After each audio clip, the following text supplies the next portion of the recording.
The learned member from constituency 31, MP Crockwell.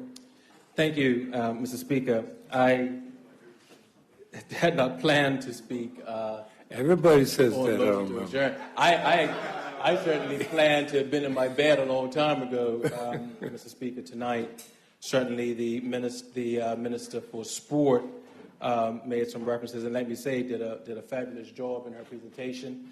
I think we all can, recognize the growth of that minister in this House. Mr.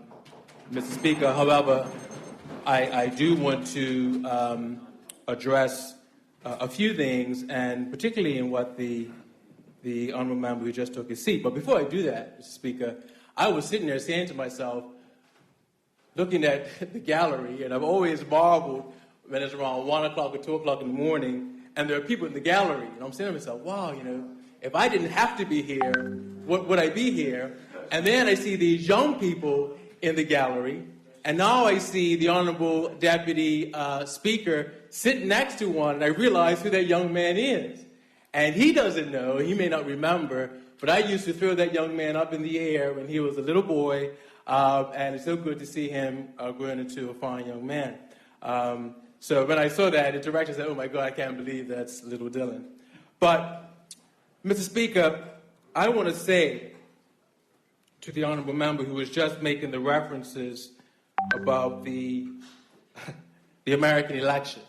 First of all, let me say, I hope he doesn't get put on the stop list now, Mr. Speaker, after his comments. But I'll just leave that for him. When he next goes to immigration, Mr. Speaker, hopefully no one's listening.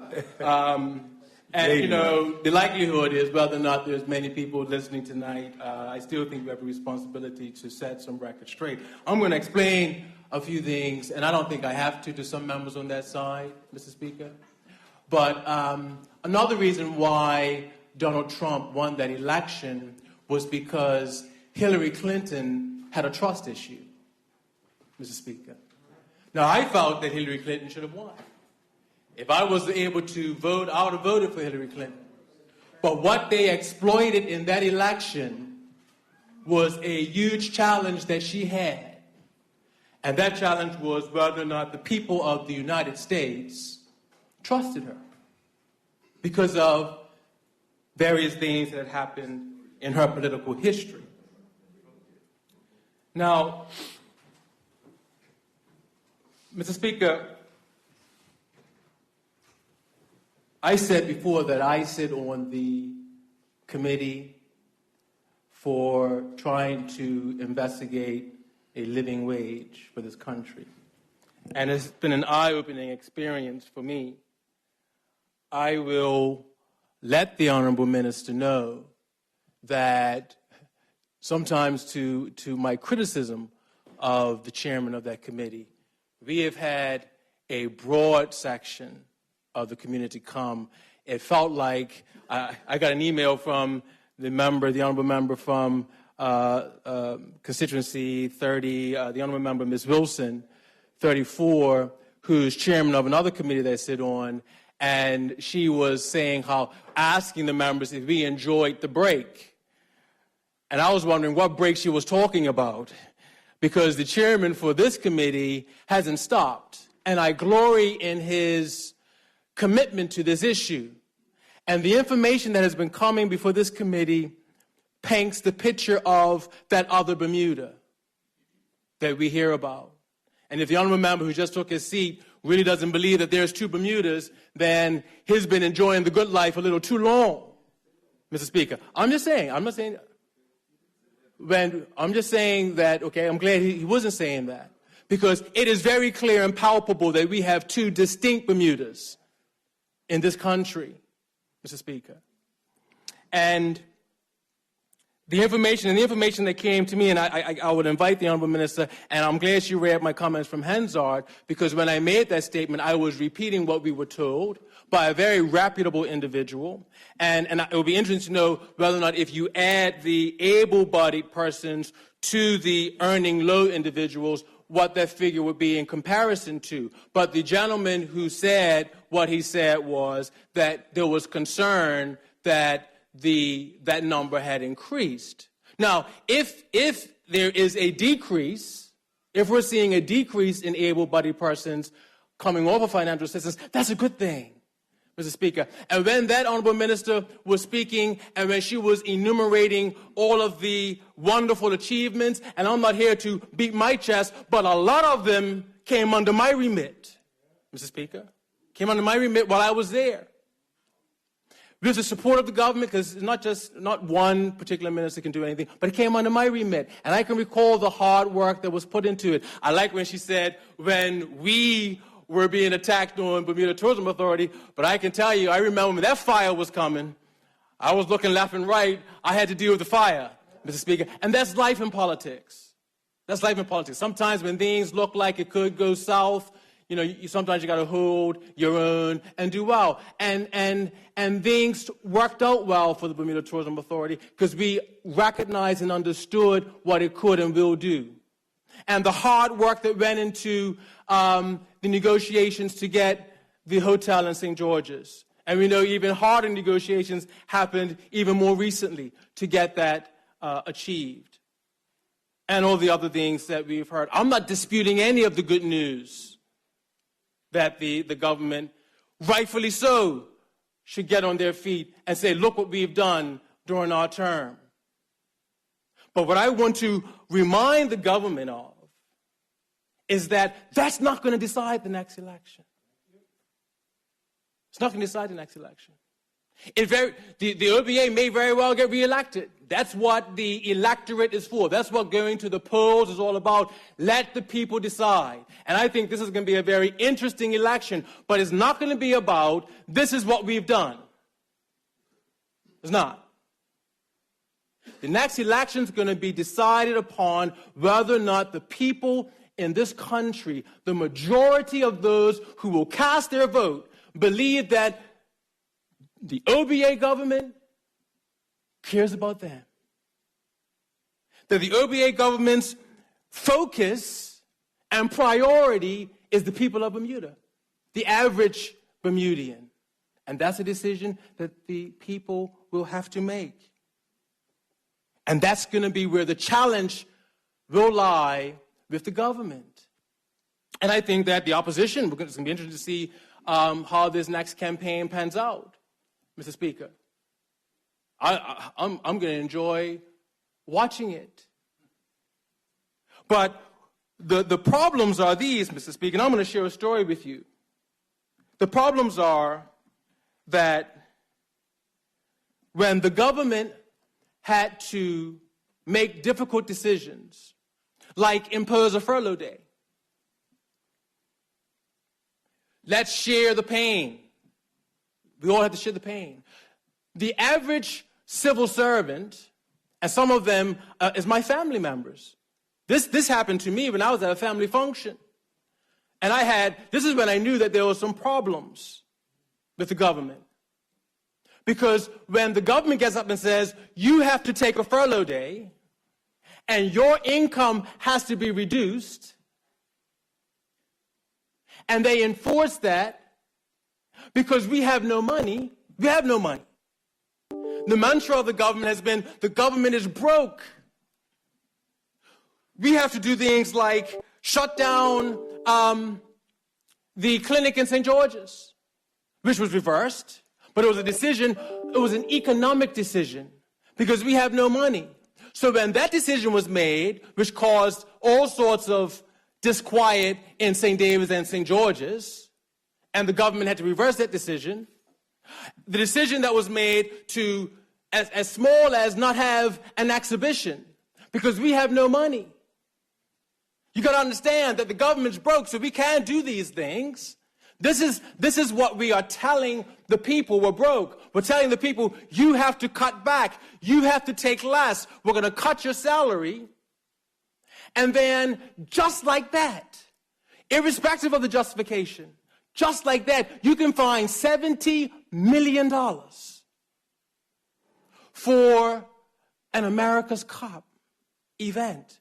Some say, well, you got to spend money to make money. But if you ain't got money, Mr. Speaker, how can you spend it? It doesn't make sense. You can't tell the country. You cannot tell the country that you are broke. And I'm just trying to breaking it down a bit so people can understand. We can get into the whole investment and what type of economic activity is going to generate in the community. But when you tell somebody you're broke and you have to take less money home, and then you can find $70 million for a sporting event, it creates a problem for those people.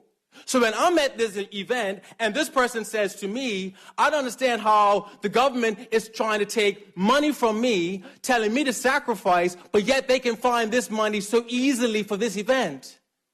Those are the types of explanations the government is going to have to provide.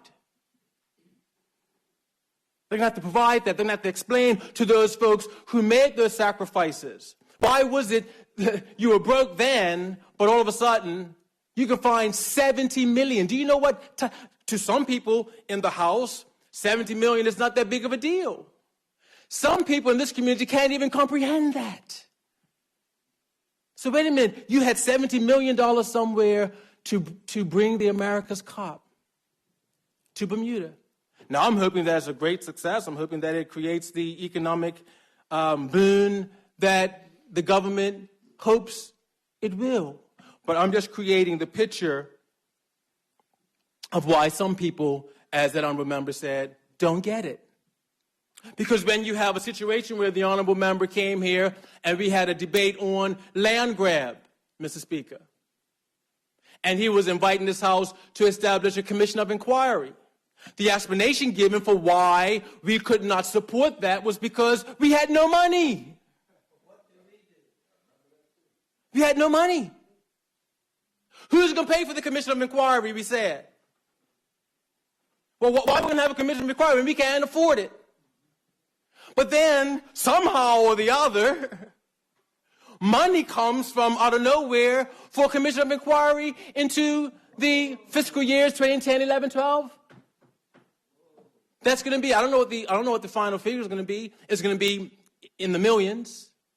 1 or 2 million, I don't know. But the point is, these are the issues that the government's going to have to deal with. How can you have no money one day for a commission of inquiry to investigate a very serious issue in the black community in this country about historical loss of land? We have no money for that. But yes, we can find money for a commission of inquiry to investigate the PLP. It becomes an issue. That's why some people don't get it. They don't understand. They don't understand. They don't understand how those two things can be compatible. Mr. Speaker, I'm going to tell you, I'm now here as an independent member. Clearly, I've supported the opposition on a few of their initiatives in this House. And yeah, people say a founding member, the Honorable Finance Minister, and I heard what the Honorable Member just said when he took a seat. He says, well, that's the minister for the right time. He may recall the speech I gave in this House during one budget debate. The right man at the right time for the right job.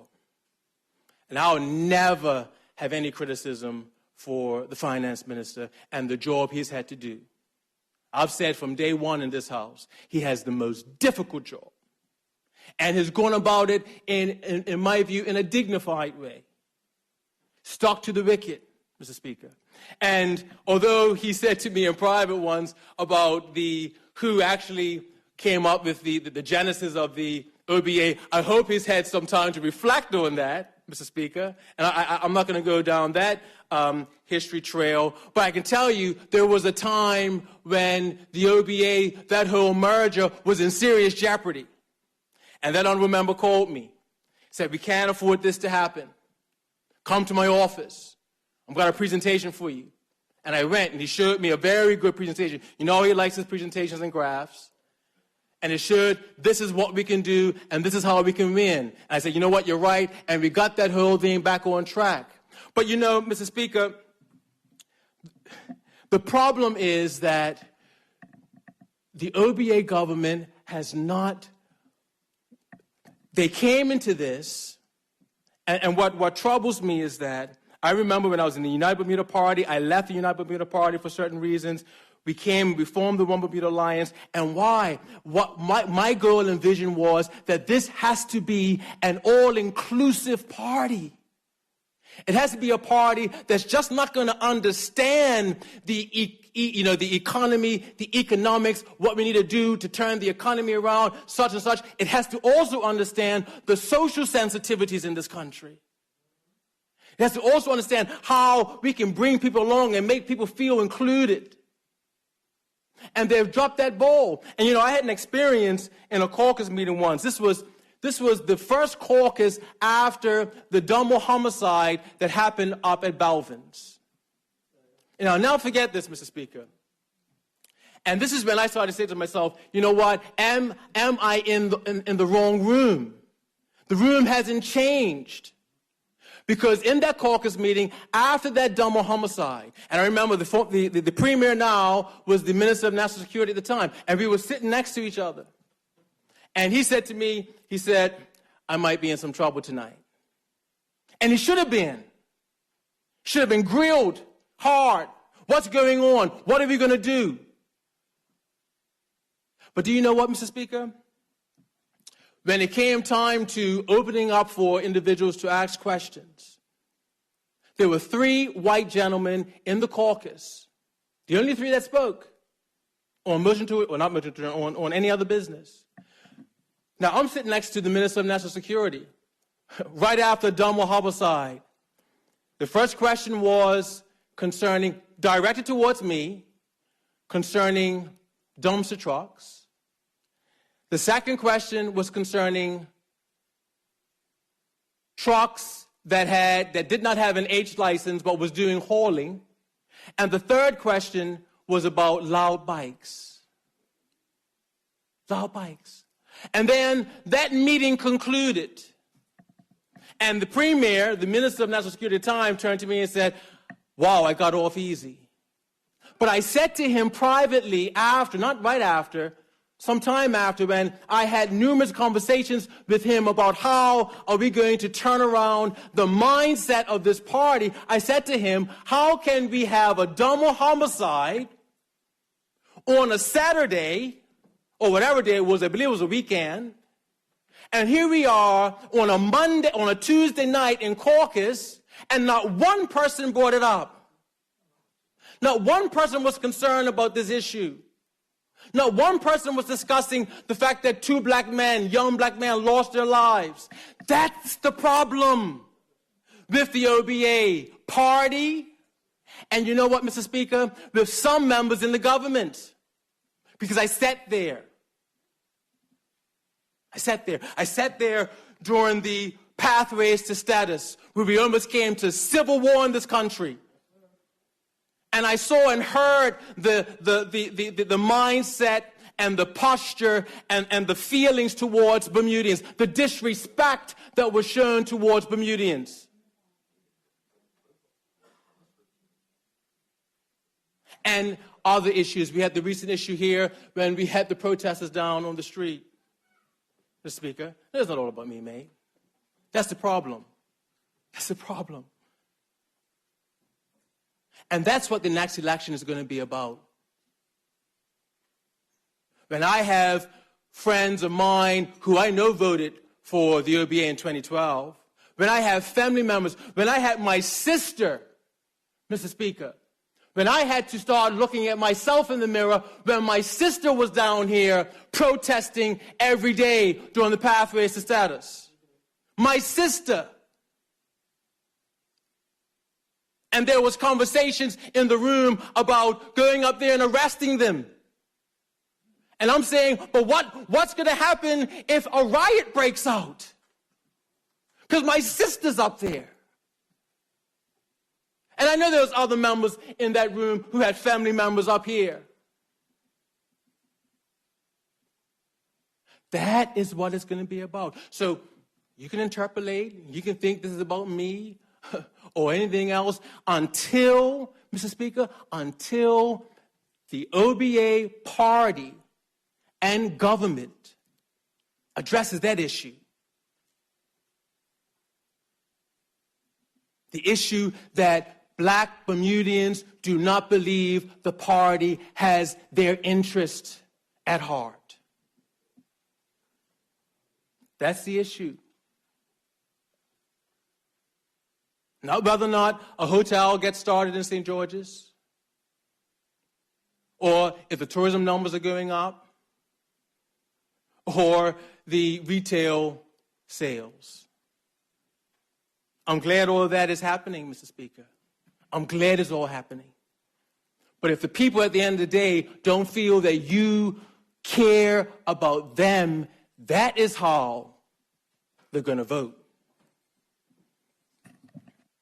Thank you, Honorable.